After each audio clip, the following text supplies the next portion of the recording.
कि आपसे मीलों दूर किसी समुद्र में बड़ी सी शार्क मछली को खा पाएगी या नहीं? क्यों, यकीन नहीं होता ना? चलिए कोई नहीं, आइए आपको ले चलते हैं एक ऐसी दुनिया में जो आपसे हजारों मील दूर होकर भी आपके अस्तित्व का आधार है।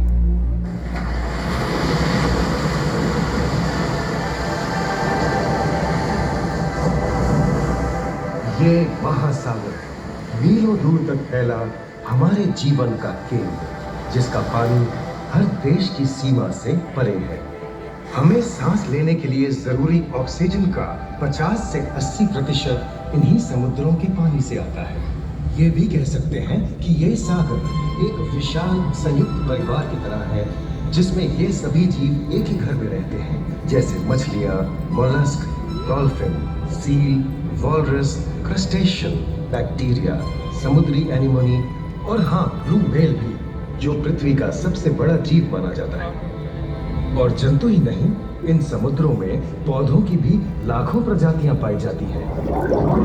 इन विशाल समंदरों का पानी हमारी पृथ्वी का लगभग 3/4 हिस्सा है। इस धरती पर 5 बड़े महासागर हैं: आर्कटिक, अटलांटिक, हिंद, प्रशांत और दक्षिणी महासागर। ये सागर इतने महत्वपूर्ण हैं कि इनका तापमान और लहरें दुनिया के हर हिस्से के मौसम पर असर डालते हैं, चाहे वो मौसम कितना ही खतरनाक क्यों ना हो। हमारी ही तरह पानी के नीचे पनपता हर जीवन सूरज की रोशनी पर निर्भर है। जी हाँ जनाब, सिर्फ ये जंतु, मछलियाँ, पेड़ पौधे ही नहीं, बल्कि बैक्टीरिया जैसे सूक्ष्म जीव भी सूरज से ऊर्जा पाकर खिलखिला उठते हैं। ये देखो मिस्टर ऊदबिलाव, कितने मजे ले रहा है। देखा इसे, अपने चेहरे की पोजीशन ऐसे बदल रहा है जैसे किसी स्पा में स्टीम ले रहा हो। और वो चली मैडम व्हेल इठलाते हुए सनबाथ लेने। और ये जोकर मछली यानी क्लाउन फिश, ये तो गाना भी गाती है भाई, बिना किसी सुल्तान के। हाँ, ये रात समुद्री जानती है, और कोई खतरा महसूस होने पर ये कभी घुर्राती है और कभी चहकती है। क्लाउन फिश है ना। और ये डॉल्फिन हमारे स्मार्टफोन से भी ज्यादा स्मार्ट है। ये अपनी आवाज का इस्तेमाल सोनार की तरह करके एकदम सही दिशा में तैरती और एक दूसरे को संदेश भेजती है। जी हाँ, ईमेल या व्हाट्सएप से भी तेज। मूंगा चट्टानें यानी कोरल रीफ दुनिया की सबसे विविध इकोसिस्टम्स में से है। इन चट्टानों को अक्सर समुद्र के वर्षावन कहा गया है। आई समुद्र में वर्षा, अजीब बात है ना। अरे दरअसल इनका नाम इनके आसपास बसे इन जीवों की विविधता के कारण पड़ा है। इनमें से कुछ मूंगे गर्म उथले समुद्र में, तो कुछ ठंडी अंधेरी गहराइयों में रहकर हमारे इकोसिस्टम के संतुलन को बनाए रखते हैं।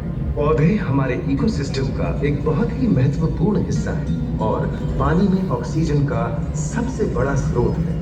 इस नीले पानी में मौजूद कई पौधों में से एक बहुत ही महत्वपूर्ण पौधा है फाइटोप्लैंक्टन, जो पूरी दुनिया की ऑक्सीजन की जरूरत का लगभग 50% बनाकर हमारा अस्तित्व बनाए रखता है। इन समुद्रों में पहुंचने वाली सूरज की रोशनी की मात्रा के हिसाब से उन्हें 3 क्षेत्रों या परतों में बांटा गया है। सतह के सबसे नजदीक वाली परत को यूफोटिक जोन या सनलाइट जोन कहा जाता है। जाहिर है कि यहाँ सूरज की सबसे ज्यादा रोशनी पहुँचती है और 90% समुद्री जीवन इसी परत में मौजूद है। अगली गहरी परत को डिस्पोटिक जोन या ट्वाइलाइट जोन कहा जाता है।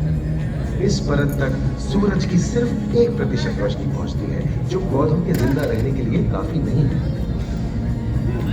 तीसरी और सबसे गहरी परत एफोटिक जोन या मिडनाइट जोन है। यहाँ सूरज की रोशनी बिल्कुल नहीं पहुँचती। ये परत पूरी तरह से अंधेरी और ठंडी होती है, बिल्कुल किसी हॉरर मूवी के सीन जैसे। ये कई जगह पर इतनी गहरी होती है कि यहाँ आसानी से माउंट एवरेस्ट जैसे ऊंचे पहाड़ भी समा सकते हैं। और इसकी सबसे गहरी जगह है प्रशांत महासागर में मरियाना ट्रेंच। महाद्वीपीय तटों के साथ लगे उथले समुद्री इलाकों तक पहुंचना आसान है, लेकिन ये समुद्र का सिर्फ 10% है।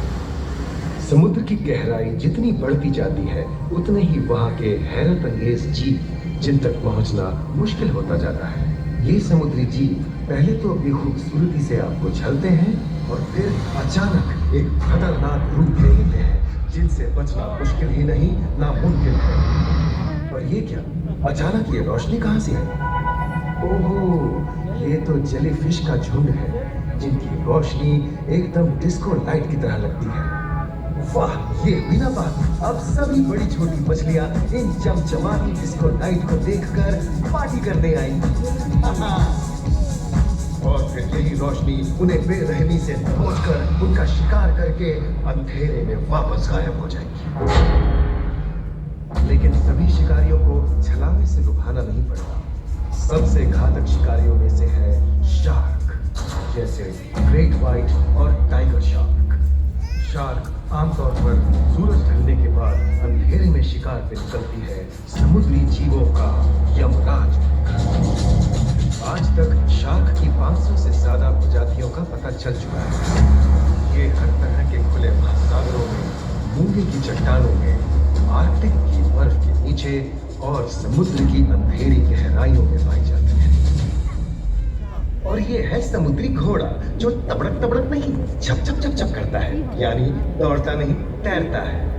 हमने इन समुद्रों के बारे में बहुत कुछ जाना है, पर अभी भी बहुत कुछ जानना बाकी है। ये सागर गहरे और विशाल, ठंडे और अंधेरे में डूबे होते हैं।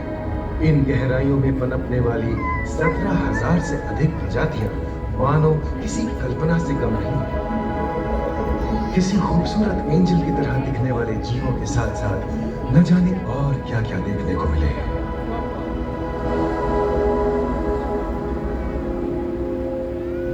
इन विशाल सागरों के इकोसिस्टम इनके बाहर तक फैले हैं। खारे पानी की खाड़ियां, समुद्रों, समुद्र तटों और नमकीन दलदली इलाकों तक।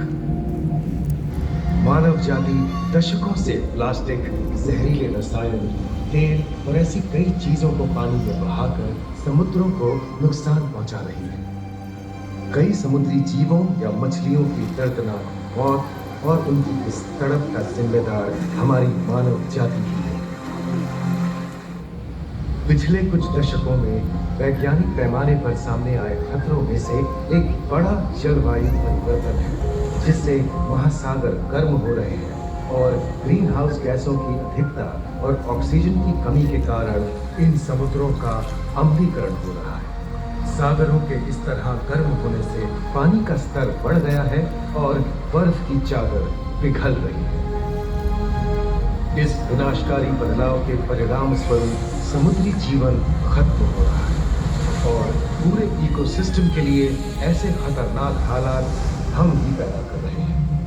हमारी आने वाली पीढ़ी का भविष्य इस बात पर निर्भर करता है कि क्या हम आज अपने निजी जीवन से प्लास्टिक को हटाने जैसा छोटा कदम उठा सकते हैं, या फिर हम बड़े स्तर पर सख्त नियम बनाकर उन्हें लागू करें, जिससे समुद्री संसाधनों का दोहन और प्रदूषण कम हो। याद रखिए, बात हमारे अस्तित्व की है, तो बदलाव की शुरुआत भी हमें ही करनी होगी।